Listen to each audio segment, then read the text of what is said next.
If you're married in California, you're allowed up to $500,000 in tax-free equity.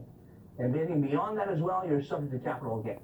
So either way, consult and talk to your CPA or your accountant in regards to, would I owe anything? Do I owe anything prior to selling? And that's some of the vendors that we have access to that we give our sellers if they have any questions.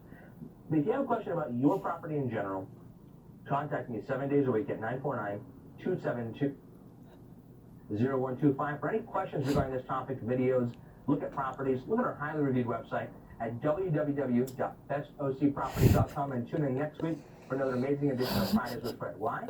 Because that's what Fred said.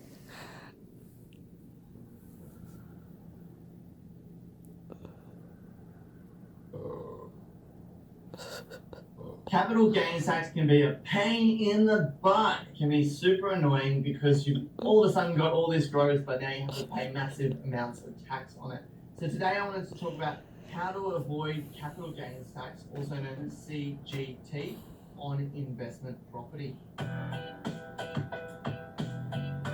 So let's go through the different exemptions that may apply to you. Now, obviously, this cannot be taken as taxation advice, and you should always seek the advice of a professional before you go ahead and do any of this. But this is going to help you for general education purposes only.